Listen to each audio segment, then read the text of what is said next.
আসসালামু আলাইকুম দর্শক বন্ধুরা, আশা করি সবাই ভালো আছেন। আমিও খুব ভালো আছি।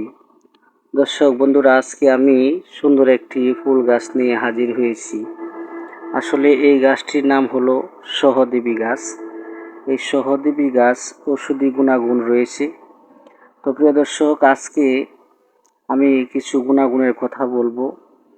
তো আপনারা ভিডিওটা না টেনে দেখেন, তাহলে অনেক উপকার পাবেন। প্রিয় দর্শক, আমাদের মধ্যে এই গাছটি বিভিন্ন নামে ডেকে থাকে। অনেকে ডাকে এই গাছটিকে সহধর্মিণী গাছ, আবার অনেকে সহদিবা গাছ ডেকে থাকে।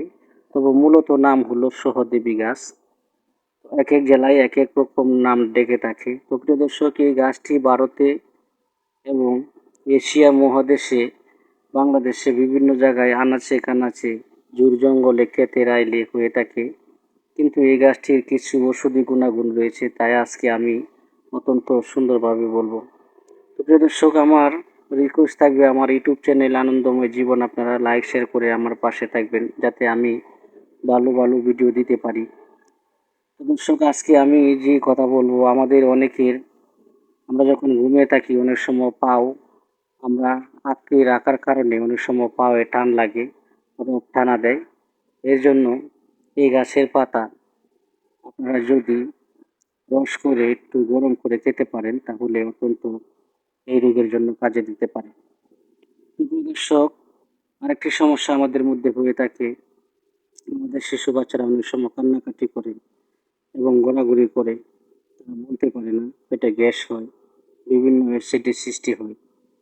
তো আপনারা শিশু বাচ্চাদের জন্য এই গাছের পাতা ব্যবহার করতে পারেন।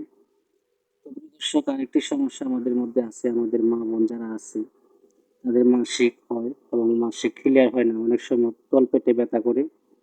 এই জন্য এই গাছের পাতা অত্যন্ত কাজে দিতে পারে। যেরকম এই গাছের পাতা যদি আমাদের মা বোনরা তলপেটে ব্যথা করে, মাসিক ক্লিয়ার না হয়, এই গাছের পাতা রস করে একটু গরম করে খেলে তলপেটের ব্যথা অত্যন্ত ভালো কাজে দেয়।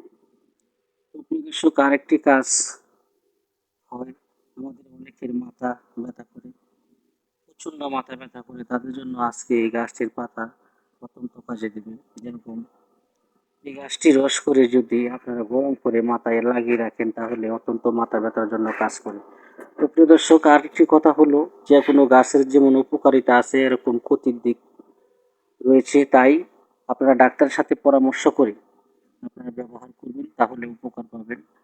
আর আয়ুর্বেদিক কিছু বই পাওয়া যায়, আপনারা ব্যবহার করবেন এবং করবেন, তাহলে গাছগাছালির ব্যাপারে আপনারা অনেক কিছু শিখতে পারবেন। তো আজকে আমার ভিডিও এখানেই শেষ করলাম। আসসালামু আলাইকুম ওয়া রাহমাতুল্লাহি ওয়া বারাকাতুহু।